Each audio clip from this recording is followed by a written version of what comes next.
आज का हमारा टॉपिक है हिमालय की पर्वत चोटियाँ, जिसे हम पश्चिम से पूर्व की ओर पढ़ेंगे। आजकल का अगर हम एग्ज़ाम पैटर्न देखें तो यूकेपीएससी है, चाहे यूकेएसएससी है या यूपीपीसीएस है, ये सभी अपने एग्ज़ाम्स पैटर्न में थोड़ा थोड़ा इन्होंने चेंज किया है। अब ये कैसे क्वेश्चंस पूछ रहे हैं कि निम्न को उत्तर से दक्षिण की ओर लगाइए, या पूर्व से पश्चिम की ओर लगाइए, या पश्चिम से पूर्व की ओर लगाइए। हम अपने चैनल के माध्यम से आपको छोटे छोटे मिस्टीरियस जो टॉपिक्स होते हैं ना, जिन पर हमारा ध्यान नहीं जाता है, लेकिन एग्जाम में वहाँ से क्वेश्चंस आते ही आते हैं, तो हम उन टॉपिक्स को अपने इस चैनल के माध्यम से हम क्या करेंगे, कवर करवाएंगे। तो आज का हमारा टॉपिक है कि हम इन चोटियों को हम एक पिक्चराइज्ड फॉर्म में याद कर सके, कि स्टोरी लाइन में हम याद कर सके।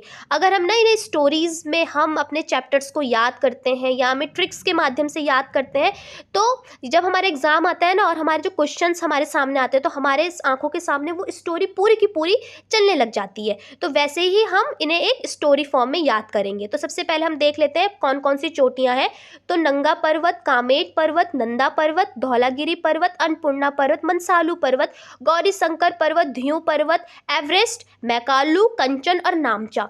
अगर हम इन्हें ऐसे याद करें तो कुछ देर के लिए तो हमें ये याद हो जाएंगे। अच्छा, नंदा कामेट, नंदा कामेट, कामेट नंदा, नंदा धौलागिरी। लेकिन जब हम एग्जाम पेपर हॉल में बैठेंगे ना, तो हमें कंफ्यूजन क्रिएट हो जाएगा कि आखिर ये याद कैसे करें हम, है ना।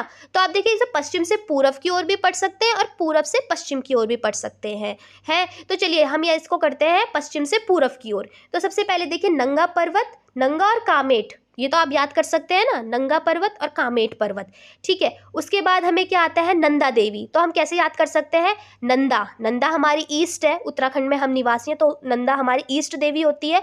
तो नंदा, नंदा धौलागिरी, नंदा देवी के मंदिर में जाने से पहले हम हाथ पैर धुलेंगे ना, तो धुलने से धौलागिरी। नंदा देवी के मंदिर में जाने से पहले हम हाथ पैर धुलते हैं, तो धुलने से धौलागिरी। जब हम मंदिर में जा रहे हैं तो उससे पहले हम प्रसाद बनाएंगे, है ना। तो प्रसाद किसका बनता है, अन्न का प्रसाद बनता है, अन्न भोजन, है ना, अन्न अनाज। तो हम क्या बनाते हैं, धौला मंदिर, नंदा देवी के मंदिर में हाथ पैर धुलने से धुल कर जाते हैं, तो वहाँ जाने से पहले हम क्या बनाते हैं, अन्न बनाते हैं, प्रसाद बनाते हैं, अन्नपूर्णा। जो अन्न है वो हम, जो प्रसाद है ना, हम बहुत मन से बनाते हैं। भगवान की जब आराधना करते हैं तो बहुत मन से करते हैं। तो जब हम अन्न बना रहे हैं, अन्न वहाँ का प्रसाद बना रहे हैं, जिसे हम बहुत मन से बना रहे हैं, मन से, तो मनसालू, ठीक है। अब हम ये प्रसाद किसके लिए बना रहे हैं, गौरी शंकर के लिए, गौरी के लिए बना रहे हैं। नंदा देवी का तो पर्यायवाची है गौरी, नंदा को हम पार्वती, गौरी, हिमालय पुत्री, कितने नामों से जानते हैं। तो जब हम मन से किसके लिए प्रसाद बना रहे हैं, गौरी के लिए प्रसाद बना रहे हैं, ठीक है। तो नंदा देवी के मंदिर में जाने से पहले हम धौला मतलब हाथ पैर धुल करके जाएंगे, जहाँ के लिए हम मन से क्या बनाए, अन्नपूर्णा प्रसाद बनाएंगे, मन से अन्नपूर्णा, ठीक है, प्रसाद बनाएंगे वहाँ के लिए हम मनसालू, मन से। किसके लिए प्रसाद बना रहे हैं आप, गौरी के लिए, ठीक है। जब हम गौरी भगवान, हमने जब प्रसाद हाथ पैर धुल लिए, मन से प्रसाद भी बना लिया हमने, अब गौरी शंकर के लिए बनाया है हमने, तो ध्युं लगाएंगे। ध्युं मतलब ध्युं, आवाज़ लगाएंगे हम वहाँ के लिए। ध्या, गढ़वाले बोलते हैं ना, ध्या लगा दो, आवाज़ लगा दो। तो आपने क्या करा, उनको आवाज़ लगाई, ध्या लगाई, ठीक है। तो ध्या से आपका हो गया ध्युं। जब आपने ध्या लगाई तो आपकी आवाज़ सीधा एवरेस्ट पर गई। एवरेस्ट सबसे ऊंची चोटी है ना, ध्या लगाने के बाद सीधा एवरेस्ट में गई, ठीक है। वहाँ पर कौन बैठे हुए हैं, महादेव, मैकालू, मौ से मैकालू, मौ से महादेव, ठीक है। अब आपको थोड़ा कन्फ्यूजन हो सकता है, मनसालू हो गया, मैकालू हो गया, तो ऐसे याद कर सकते हैं, महादेव बैठे हुए हैं अपनी तपस्या में लीन, महादेव लीन, लॉ से, लीन से आपका क्या आ जाएगा, लॉ, ठीक है। लीन से क्या आ जाएगा आपका, लॉ। महादेव, मौ से क्या आ जाएगा आपका, लॉ, ठीक है। महादेव यहाँ पे क्या बैठे, अपनी तपस्या में लीन बैठे हैं, और क्या करते हैं, वो आपका जो प्रसाद है वो चढ़ा करके, जो आपने प्रसाद चढ़ाया हो, उनसे वो बहुत खुश हो जाते हैं और आपको कंगन देते हैं। आपको आशीर्वाद में क्या देते हैं, कंगन। कंचन, क से कंचन याद कर लीजिए, क से कंगन याद कर लीजिए। इसमें ना सारे वर्ड्स अलग अलग हैं, तो आपको कोई कंफ्यूजन नहीं होगा। तो क से कंगन, क से कंचन। और जब आपको भगवान ने आशीर्वाद दिया ना, तो आपका बहुत नाम हो गया, नामचा। तो आपका क्या हो गया, बहुत ज़्यादा नाम हो गया, नाम, क्योंकि आपको तो भगवान से एज अ प्रसाद में कंगन, कंचन मिला हुआ है ना, ठीक है। तो एक बार हम फटाफट से इसे पूरा कर ले।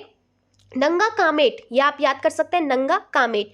फिर आप नंदा देवी के मंदिर में जाते हैं हाथ पैर धुल करके, जहाँ पर आप अन्न बनाते हैं, अन्न का प्रसाद बनाते हैं बड़े मन से, अन्न का प्रसाद बनाते हैं बड़े मन से। मन से प्रसाद किसके लिए बना हुआ है? गौरी के लिए, गौरी शंकर के लिए। जब आपने प्रसाद बना लिया उसके बाद आप ध्यूं लगाते हैं, ध्यूं ध्या लगाते हैं, आवाज़ लगाते हैं। ध्या से क्या हो गया? ध्यूं। आपकी जो आवाज़ होती है, ध्या होती है, वो सीधा कहाँ पहुँचती है? एवरेस्ट पर्वत पर पहुँचती है। एवरेस्ट पर्वत में आपका कौन बैठे हुए हैं? महादेव तपस्या में लीन बैठे हुए हैं। और जब वो तपस्या में लीन बैठे हुए हैं और आपके प्रसाद से खुश हो जाते हैं तो आपको वो आशीर्वाद के रूप में कंगन देते हैं, कंचन देते हैं। और जब आपको ये कंचन, आपको ये कंगन मिलता है तो आपका पूरे जगह पर, पूरे विश्व में एकदम आपका नाम हो जाता है। आई होप आपको ये हमारी ये वीडियो पसंद आई होगी, और ज़्यादा से ज़्यादा फ्रेंड्स तक अपनी ये वीडियो को आप क्या कीजिएगा? शेयर कीजिएगा। और अगर आप हमारे चैनल पर नए हैं तो हमारे चैनल को सब्सक्राइब कीजिएगा। धन्यवाद।